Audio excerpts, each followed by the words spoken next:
A hand presses against a cave wall, not carefully, not ceremonially, just for a moment. The fingers leave a faint outline in wet pigment.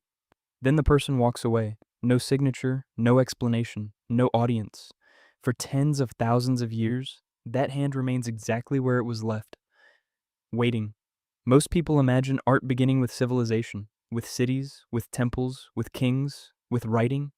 They imagine art emerging when humanity finally became sophisticated enough to create it.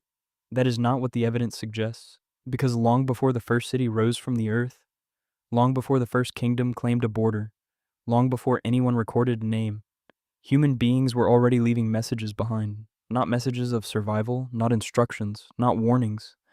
Something stranger, something that remains difficult to explain. The deeper archaeologists dig into humanity's past, the more uncomfortable the timeline becomes. Civilization is young, agriculture is young, writing is young, but the human urge to create images appears far older than any of them, and that raises a disturbing possibility. What if art was never a product of civilization? What if civilization was, in part, a product of art? The story begins in darkness, not metaphorical darkness, actual darkness, the interior of caves where sunlight never reaches, places that require deliberate effort to enter, places that offer no shelter from rain, no food, no practical advantage, only silence. In caves across what is now France, Spain, Indonesia, and many other regions of the world, ancient people traveled deep underground carrying fire. The journey itself was dangerous.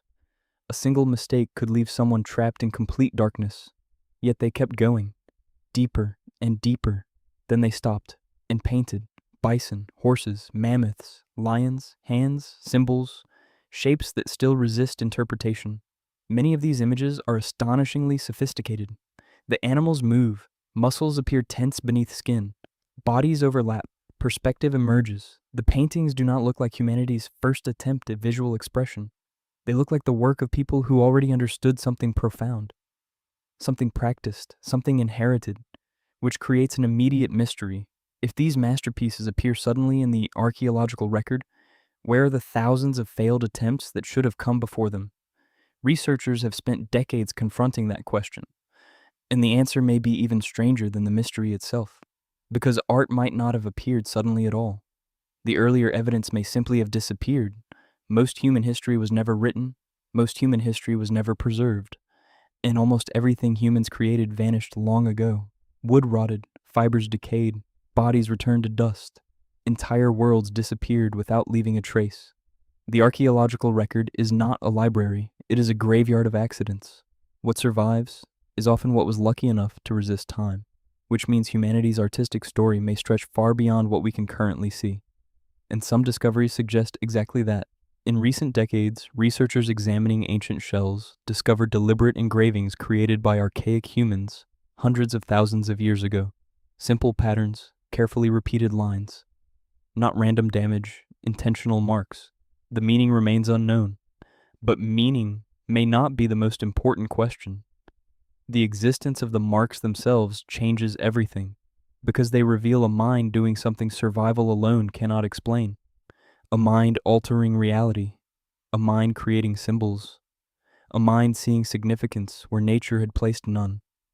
Most animals interact with the world as it exists.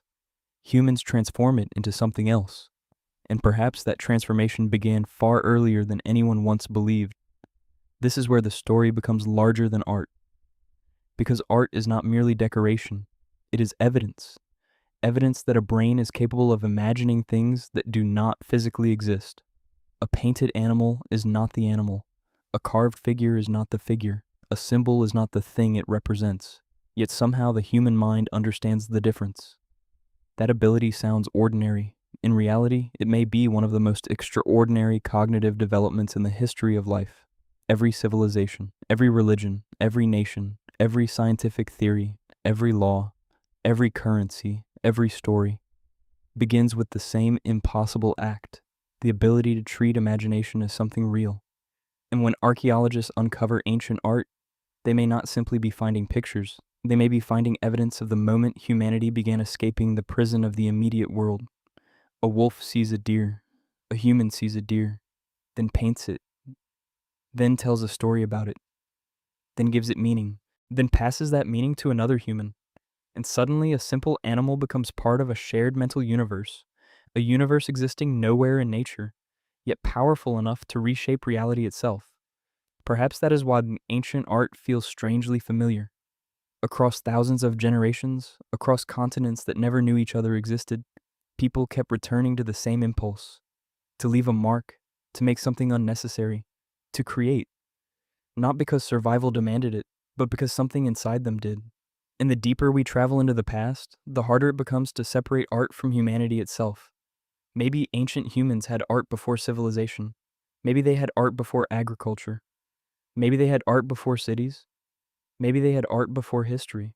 But the most unsettling possibility is this: art was never an invention, it was a symptom, a visible trace of a transformation that had already occurred inside the human mind.